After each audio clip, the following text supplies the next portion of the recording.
Modi care, हम है Modi care, Modi care, Modi care.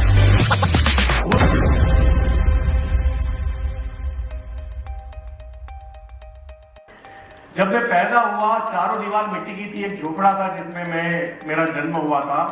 मेमदा तहसील का एक गांव था बरसोला, वहां मैंने अपनी जिंदगी के 20-25 साल गुजारे। पैरों में जूते नहीं होते थे। जब हम क्रिकेट खेलते थे तो स्पेशली बोलना पड़ता था कि मेरी फील्डिंग जो है वो पेड़ के नीचे लगा दो, ताकि मैं धूप में 44 डिग्री के अंदर मैं दौड़ के बॉल कैसे पकड़ूंगा। तो मेरी फील्डिंग भी वहां सेट की जाती थी। पापा बड़े एम्बिशियस थे, इंग्लिश मीडियम में रखा। और इंग्लिश गांव में छोड़ दो, हमारे 100 किलोमीटर में कोई नहीं बोलता था। और ऐसे माहौल में मुझे इंग्लिश मीडियम में रखा गया। सारे स्टैंडर्ड्स जो है वो मुझे पुशअप किया गया। आप उसको क्या बोलते हो, नहीं हमारे वहां ऊपर चढ़ाना बोलते हैं ना, ग्रांटेड, जो ग्रांट करते हैं। और 10th में आगे वाला स्टूडेंट अच्छा था तो मैं पास हो गया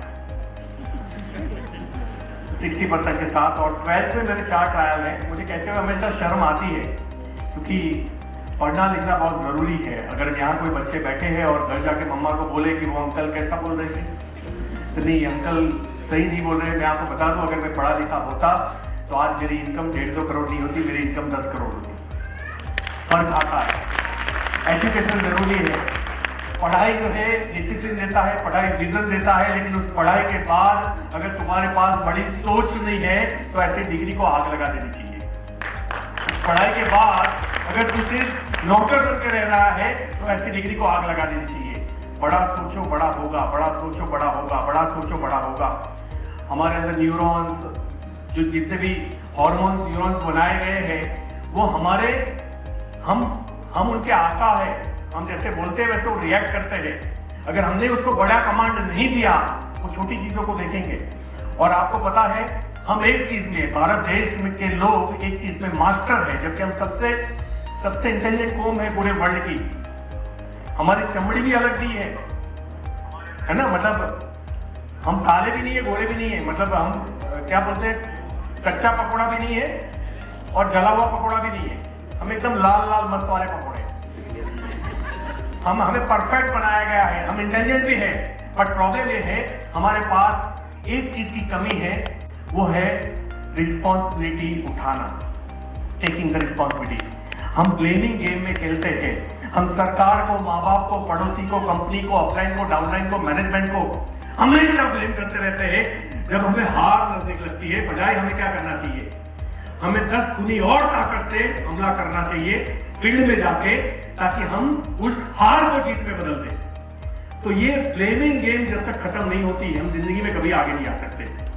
मैं गरीब था, या मैं गरीब घर में पैदा हुआ, या मैं पढ़ा लिखा नहीं हूं, अगर ये बोल दूंगा तो मुझे इंग्लिश नहीं आती थी। I have started to learn before 1 year and now I can speak the English, I can give the training in English. मैं दे सकता हूं। अगर आप देखो, आपको कोई भी चीज नहीं आती वो सच है, लेकिन आप सीख नहीं सकते तो गलत है। और सीखने की जो कीमत है उसमें शर्म को साइड पर रखना पड़ता है, हेजिटेशन को साइड पर रखना पड़ता है, फियर को साइड पे रखना पड़ता है, और पागल बन के टूट पड़ना पड़ता है। आपके अंदर जुनून चाहिए, पैशन चाहिए, आप कर जाओगे। तो मैंने उसके बाद 12th में, क्योंकि मैं फेल हुआ, तो पापा ने बोला तो इलेक्ट्रॉनिक्स ITI कर ले। ITI इलेक्ट्रॉनिक्स किया मैंने। वो गुजराती सब्जेक्ट में था, यानी हमारी लोकल लैंग्वेज में। मैं गुजरात में 2nd आया था। ITI में तो फर्स्ट था, क्योंकि पहली बार तो मुझे भाषा समझ में आ रही थी। और एकदम क्या बोलते हैं, मैं कच्चा पीस था, मेरा दिमाग अभी यूज ही नहीं हुआ था। पूरा यूज कर दिया और मैं मास्टर हो गया उसके अंदर। एक एग्जामिनेशन करके ITI का टीचर बन सकता था मैं, गवर्नमेंट जॉब, क्योंकि मैं गुजरात में जो टॉप 3 आते हैं उनको ये मौका होता है कि आप एग्जाम देके आप ITI के इंस्ट्रक्टर बन जाइए। मैं जब भी कोई पोजीशन पे जाना चाहता हूं तो उससे पहले देख लेता हूं कि क्या जो उस पोजीशन पे ऑलरेडी है मैं वैसा बनना चाहता हूं। तो मेरी 2 टीचर थी, दोनों मैं भी 2 बस बदल के आता था, वर्सोला से नडिया से पलाना। वो भी 2 बसेस बदलती थी। मैं भी ठंडा टिफिन खाता था, वो भी ठंडा टिफिन खाते थे। मैं भी जग में पानी भर के आता था, आधा वो पीते थे, आधा मैं पीता था। मैंने बोला मेरी जिंदगी में तो कोई फर्क ही नहीं है, ये बनने के बाद भी करना तो यही है 4 दीवारी के बीच में। मुझे ये नहीं चाहिए। या तो जिंदगी में कुछ बड़ा करेंगे या कुछ भी नहीं करेंगे। क्योंकि हमारे देश में 2 टाइम की रोटी तो कोई भी आदमी को नसीब हो जाती है। आज तक मैंने किसी भी इंसान को भूखा मरते हुए नहीं देखा है, आपने भी नहीं देखा होगा, राइट। तो वो मुझे रोटी के लिए काम नहीं करना था, या तो जिंदगी में कुछ करना है तो सोच उसी वक्त बनी थी मेरी। जब मेरे घर में जब गेस्ट आते थे तो मम्मा इशारा करती थी, चाय दूध के पैसे नहीं होते थे और मैं उधार 2-5 रुपए उधार लेके चाय दूध खरीद के आता था, तब वो चाय दूध बनते थे। महीने में 15 दिन ऐसा खाना बनता था कि सिर्फ रोटी बनती थी, सब्जी नहीं बनती थी मेरे घर में। छाछ गांव में आपको पता होगा बटर मिल्क फ्री में मिलती है, उसमें हम डुबो के रोटी खाया करते थे। फीस के लिए पैसे नहीं होते थे, कभी बेंच पे खड़े कर दो, कभी क्लास के बाहर निकाल दो, ये लाइफ थी हमारी। मैं आपको इसलिए बताना चाहता हूं, आप कहां हो ये मैटर करता ही नहीं है कभी भी। आपके आज के सर्कमस्टेंसेस, आज की सिचुएशन मैटर नहीं करती, मैटर वो करता है तू जाना कहां चाहता है, तू करना क्या चाहता है, तू बनना क्या चाहता है। और अगर ये अभी तक क्लियर नहीं है ना तो कोई ये जिंदा लाश है। जिंदा रहना और जिंदगी होना दोनों में फर्क है। इस देश में 80% लोग जिंदा है, बस जिंदगी नहीं है उनके अंदर। और मैं नहीं चाहता हूं कि इतनी खूबसूरत जिंदगी जिसको हमें अप्रिशिएट करना चाहिए, जो अचीवमेंट से भरी हुई है, मेहनत से भी भरी हुई है, मजा से भी भरी हुई है, कलरफुल है, उसको हम ब्लैक एंड व्हाइट ना बनाए सिर्फ घर में बैठने के लिए, आलस करने के लिए, क्योंकि कोई मुझे मना कर देगा, मेरी टीम बनती है टूट जाती है, मेरा चलता नहीं है, धंधा चलता नहीं है जनाब, धंधा चलाना पड़ता है, धक्का मारना पड़ता है। अच्छे लीडर मत ढूंढो, अच्छे लीडर बनो। तो मैंने वहां से अपनी जर्नी को स्टार्ट किया, मैंने आईटीआई किया, फिर मुझे जॉब मिली है। जॉब पता नहीं मेरे मूड में तो नहीं आ रहा था कि जॉब करूं, लेकिन बिजनेस के लिए भी तो पैसा चाहिए, वो भी तो नहीं था। और क्या बिजनेस करूं, कोई एक्सपीरियंस नहीं था, खानदानी कोई एक्सपीरियंस नहीं था। कहीं से मुझे नौकरी मिल गई और अच्छी जॉब थी। मैं एक कंपनी में इंजीनियर था दिल्ली की, बायोनिक्स इंजीनियरिंग करके, जिसमें मुझे पीसी और एचडीपीसी मशीन रिपेयर करने थे। मैं मास्टर था, मैं माना जाना था, और उसमें भी लोगों की मदद होती थी, लोगों के बिजनेस चलते थे। अगर मशीन खराब है तो बिजनेस बंद। मैं रात को 1-1, 2-2 बजे हाईवे पे जाके मशीन रिपेयर करता था, इसलिए नहीं कि मुझे एक्स्ट्रा पैसा मिलता था, बट कोई एक्स्ट्रा इंसेंटिव नहीं था, सिर्फ एम्पथाइज था मैं। मुझे ऐसी फीलिंग्स थी कि अगर मैं नहीं गया तो उसका पूरी रात और कल तक बिजनेस बंद रहेगा। और उस जमाने में उसका हाईवे पे कलेक्शन 1-2 हज़ार का रहता था। हमेशा जब आप औरों का सोच के काम करते हो तो आपको मरते दम तक अपने बारे में सोचने की जरूरत नहीं पड़ती। मैंने कहीं से मुझे 75,000 रुपए उधार मिले और मैंने बिजनेस स्टार्ट किया उसी पीसी मशीन का। मैं इंडिया का टॉप का सेलर था, मेरा 7-8 करोड़ का एनुअल टर्नओवर था। उस झोपड़े से मैंने पहले किराए पे ऑफिस रखी थी, मैंने एक ऑफिस नडियाद में खरीदी, 3 दुकानें मैंने बड़ौदा में खरीदी, घर खरीदा, कार खरीदी। ये जितना बोल रहा हूं इतना आसान नहीं था पहले बार। इसमें भी ग्राफ ऐसा था, मतलब कर्जा होना, फिर निकलना, फिर कर्जा होना। तो ऐसा नहीं है कि कोई भी जब आपको कहानी बताई जाए तो आप सिर्फ सक्सेस की तरफ, एक बड़ी सक्सेस के लिए आपको 100 बार फेल होने के लिए तैयार रहना चाहिए। मेरी कहानी कहने का मतलब इतना ही है कि आप कहाँ हो वो मैटर नहीं करता, आपको कहाँ जाना है वो मैटर करता है। और उसके लिए आप कितने प्रतिबद्ध हो, कितने कटिबद्ध हो, आप कितने कमिटेड हो, आप कितना कंफर्ट जोन से बाहर आके काम करते हो, ये इंपॉर्टेंट है। मैंने ऑलवेज लोगों को बोला है कि जैसे अब आज मुझे क्या है, मैं पैसे कमाऊं ना कमाऊं, दोनों कंडीशन में कोई फर्क नहीं पड़ता। ये 24-25 की मेरी इनकम है। अभी कल ही मैंने 26 ईयर्स इनकम टैक्स का निकाला, 1.71 करोड़, मतलब लगभग 2.25 करोड़, ठीक है। अब डिवाइड कर लेना 12 महीने की कितनी होती है। और ये मेरा एक पैन कार्ड है, फैमिली की आईडी नहीं बताई मैंने। फैमिली की आईडी में और 25-30 लाख रुपए आते हैं, तो वो मैं काउंट नहीं कर रहा हूँ। ये एक ही मैं अपना जो मेरे नाम से इनकम है वही मैं आपको दिखा रहा हूँ। मैं आपसे बस इतना कहना चाहता हूँ कि मैं चाहूँ तो आराम की जिंदगी जी सकता हूँ, कोई मुझे बोलने वाला नहीं है, यहाँ कोई बॉस नहीं होता। फिर भी मैं कमिटेड हूँ अपने आप को इम्प्रूव करने के लिए। और परमपिता परमेश्वर ने अगर मुझे कुछ दिया है तो मेरी ड्यूटी बनती है कि इस सृष्टि को भी मैं कुछ वापस करूँ। और that's why I am on the field. और सबसे ज्यादा मैं फील्ड में रहता हूँ, मैं आपको बता दूं, सबसे ज्यादा मीटिंग्स लेता हूँ। और कभी भी मैंने कोई, मतलब मेरी टीम को पता है, मैंने ये नहीं बोला कि 50 लोग होंगे तो मैं आऊंगा, 300 होंगे तो आऊंगा। भाई 25 होंगे ना तो भी आऊंगा, और गुजरात से छत्तीसगढ़ होंगे तो छत्तीसगढ़ भी आऊंगा, जम्मू होंगे तो जम्मू भी जाऊंगा गुजरात से 25 लोगों के लिए। आई डोंट माइंड, मुझे उससे कोई फर्क नहीं पड़ता, क्योंकि अगर मैं 25 में नहीं गया वहां 250 भी नहीं होगा। तो फिर मैंने बिजनेस स्टार्ट किया, बिजनेस सब अच्छा चल रहा था, बिजनेस वापस कोलैप्स हुआ क्योंकि मोबाइल आ गए, लोगों ने एसडी पीसीओ खरीदना बंद किया, एसडी पीसीओ में जाना बंद किया, कॉइन फोन खरीदना बंद किया। मेरा बिजनेस जो 7-8 करोड़ का था वो सीधा 30-40 लाख पे आ गया एक साल में। इतना ड्रास्टिकली डाउन हुआ, मुझे समझ में नहीं आया क्या करूं। मैंने बोला ना कि आपके जो भी इर्द गिर्द लोग रहते हैं उससे आपकी सोच बनती है। उस वक्त मेरे पास ऐसे 3-4 दोस्त थे जो बोलते थे यार अभी तो हम मर गए क्या करेंगे। तो मैं पहली बार जिंदगी में घबराने लगा, अब क्या करूंगा।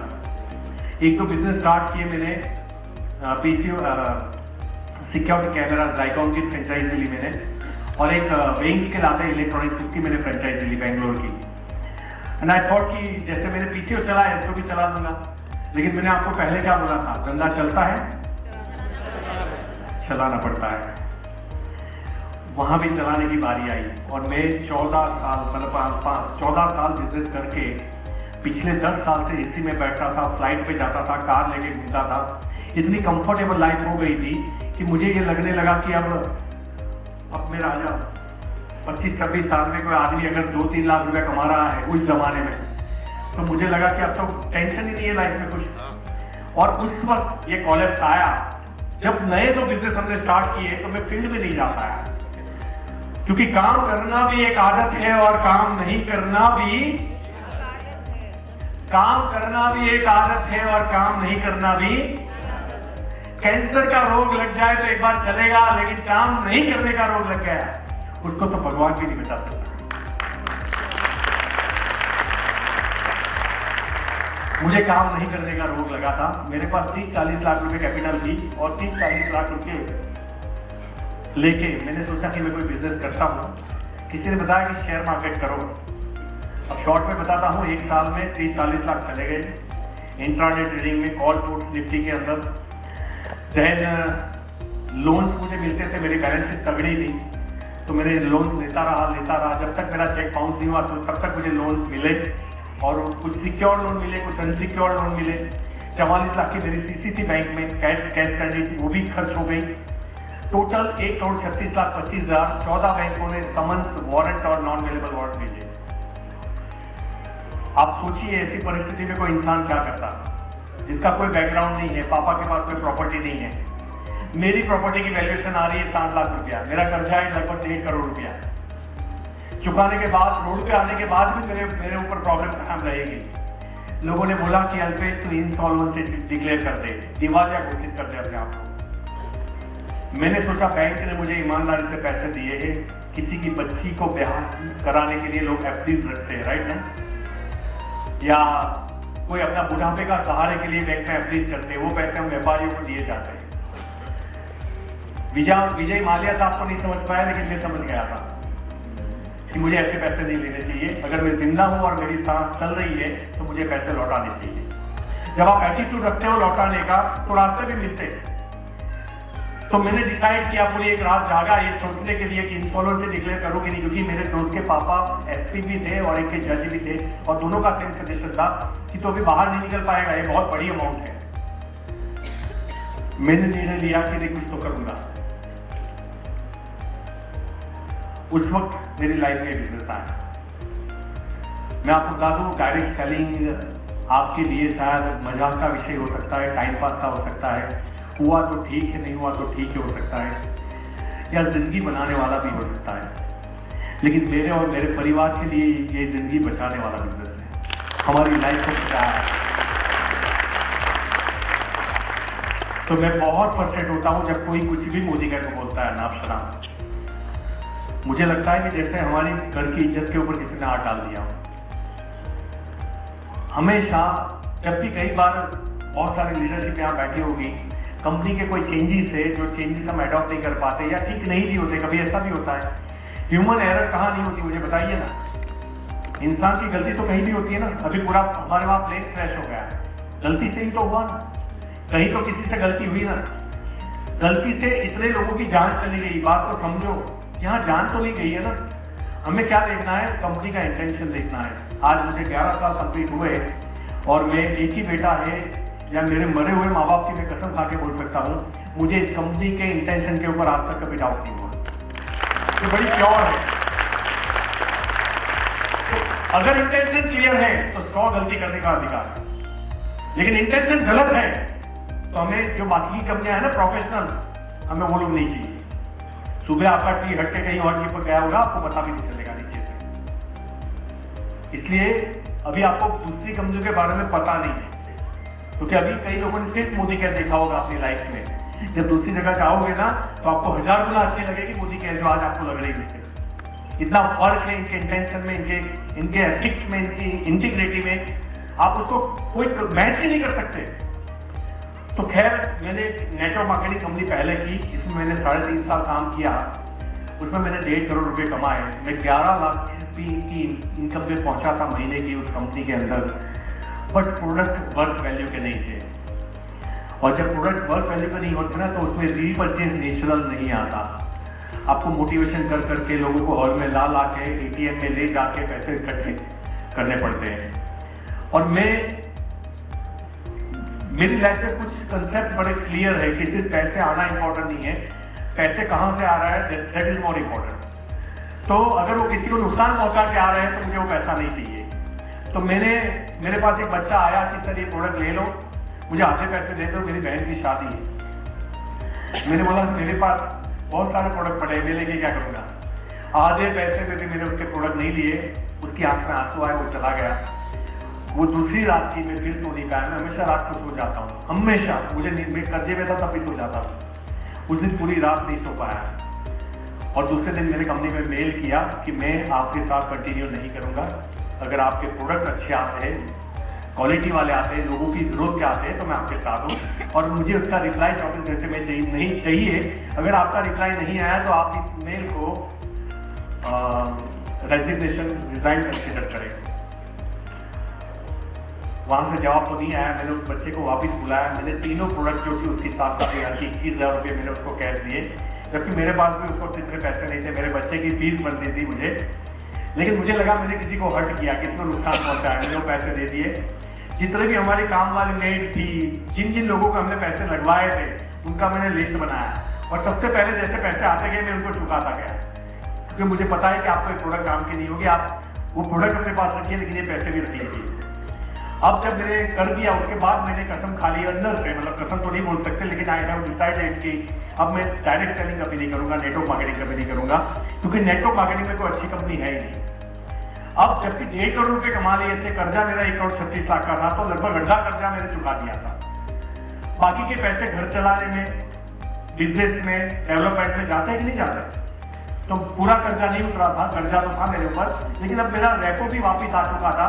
मेरे पास दोस्त भी थे जो मेरे ऊपर अभी भी पैसा लगाए।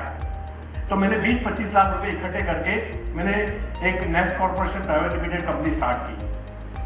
और उसके अंदर मैंने कोरिया से एक कंटेनर मंगवाया जिसमें RO वाटर प्योरीफायर और कुछ प्रोडक्ट्स थे, जो आज हम वो जो वाटर फिल्टर जग है ना, वो मैं तब बेचा करता था 2012 में। अब मैंने डिसाइड किया कि अब मैं ट्रेडिशनल बिजनेस करूंगा। इंडक्शन स्टोव मैंने मंगवाया। हुआ क्या, उसमें माल है तो कस्टमर नहीं है, कस्टमर है तो माल नहीं है, उधारी का प्रॉब्लम। अगला माल भेजो, पिछला पैसा आएगा। ये करते करते करते मुझे इतना स्ट्रेस होने लगा। पैसा तो वहां 1-2 लाख रुपए आ रहा था, बट मुझे लगा इससे तो वो मेंबर वाला ही सही था, उसमें कोई टेंशन नहीं था। बस मैंने वो सही कंपनी नहीं पकड़ी, ये मेरी गलती है। चलो एक बार चेक कर लेता हूँ कि कोई मुझे सही कंपनी मिल जाए जिस हिसाब से मैं सोचता हूँ। आप नहीं मानोगे, आपके पास मोदी केयर कैसे आया मुझे नहीं पता। कोई डेमो करने आया, किसी ने प्रोडक्ट दिया, आपको प्रोडक्ट अच्छा लगा, या मौसी, चाची, चाचा, भाई ने दे दिया, किसी ने फोर्सफुली दे दिया, किसी ने प्यार से दे दिया, कोई अभी जुड़ा नहीं है। मैंने 4 से 5 लाख रुपया खर्च किया है एक अच्छी कंपनी ढूंढने के लिए।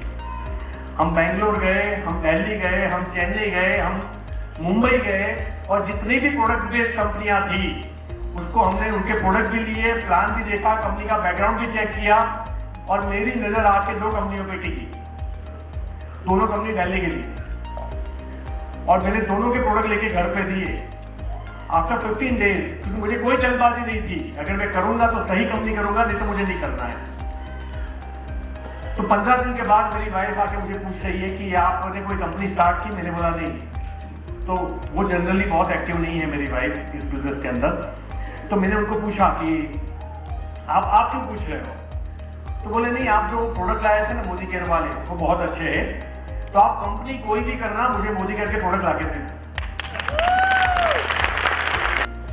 अब 13 खत्म हो गया, समझ लो अगस्त, 21 अगस्त महीने का मेरा चेक था 1,65,000, 10-11 दिन का। दूसरे महीने का था 2.5 लाख, तीसरे महीने का था 5 लाख। फिर अब ये इसमें कोई जादू नहीं है, मेरे पास टीम थी, वो टीम थी ना पुरानी, वो सब मेरे साथ आए। तो ये सब उनकी मेहरबानी से हुआ। मेरे पास तो कुछ लोग सोचेंगे नहीं मुझे भी 3 महीने में चाहिए, ऐसा नहीं आता। वो 3 साल की जो पहले मेहनत थी ना, तो ये 3 साल के बाद के चौथे साल का चेक आप मान सकते हो। एक्चुअली आप फाइनेंशियल ईयर 17-18 यानी 14 में तो मैं आया, 13-14 में 15-16, 16-17, 2 साल के बाद तीसरे साल की इनकम कितनी दिख रही है आपको? ये इनकम टैक्स डिपार्टमेंट का है, और यहाँ इनकम आपको पढ़ाई दे रही है। ये 17-18 की इनकम है मेरी चौथे साल की।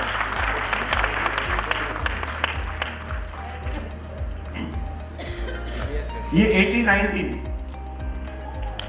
ये कोविड से 1 साल पहले 1,64,00,000, 19-20 और 20 मार्च से आपको पता होगा कोविड स्टार्ट हुआ था।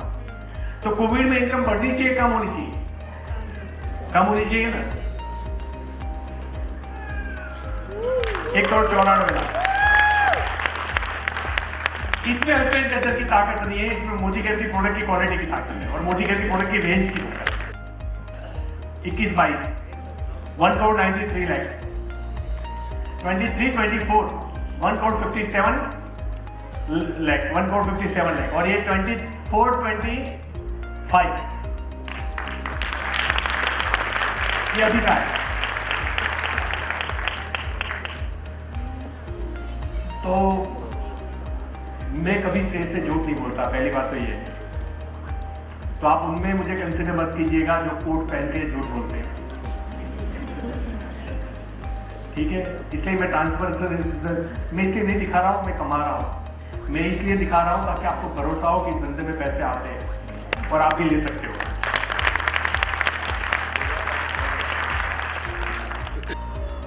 तो अब एक कंपनी मैंने स्टार्ट की, काफी स्ट्रगल किया, बहुत ना सुनी, बहुत कंफ्यूजन आए, बस मेरे पास पर्पस स्ट्रॉन्ग था, और पर्पस था ना तो मैं हिम्मत नहीं हारा। हम सब लोग, मैंने ऐसे लोग देखे हैं, मैं अपलाइन के घर पे गया था, उसने चाय नहीं पिलाई, धंधा छोड़ दिया। भाई तू फॉर्म भरते वक्त लिखता कि मुझे चाय पिलानी पड़ेगी तो मैं टिकूंगा, और तू यहाँ पैसे कमाने नहीं आया, तू चाय पीने आया। हाय ना, सबको हाय हेलो कहा, मुझे नहीं बुलाया, मुझे आगे की सीट से उठा दिया गया, मुझे आगे की सीट नहीं मिली। होता है ऐसा? मुझे रिस्पेक्ट नहीं देते, दूसरों की तारीफ करते, मुझे नहीं करते। भाई अपनी दुनिया में मस्त रहो। आपकी आइडेंटिटी आपका परफॉर्मेंस है, आपकी ब्रांडिंग आपकी सक्सेस है। ब्रांडिंग करने से ब्रांडिंग नहीं होती, ब्रांडिंग करने से ब्रांडिंग नहीं होती। ब्रांडिंग अपने आप हो जाती है जब आप अपने आप को यू वर्सेस यू, अपने आप से बेहतर अपने आप को बनाते रहते हो एवरी डे। किसी और से कंपटीशन करने की जरूरत नहीं है। मैं जो कल था उससे आज कितना बेटर हूं, ये अपने आप से पूछो। और कल से आज बेटर बनने के लिए आज मैं क्या करूंगा, ये भी अपने आप से पूछो। और रात को सोने से पहले ये नहीं पूछो कि जो तुमने डिसाइड किया था कल से आज बेटर बनना है, उसके लिए ये करना है, वो तुमने किया कि नहीं किया। हिसाब तो हमें लेना पड़ेगा, सीधी सी बात है। और तब जाके आप इंप्रूव करते जाओगे लाइफ के अंदर। तो मैंने स्टार्ट किया डायरेक्ट सेलिंग। इनिशियल स्टेज में मुझे याद है, आप लोग, मुझे नहीं पता कि आप ट्रेनिंग और मीटिंग्स को कैसे कंसिडर करते हो, लेकिन अगर कोई आत्मा है इस बिजनेस में, अगर कोई ऑक्सीजन है इस बिजनेस में, अगर कोई जान है इस बिजनेस में, अगर कोई कुरान गीता बाइबल है इस बिजनेस में, तो वो है ट्रेनिंग और मीटिंग।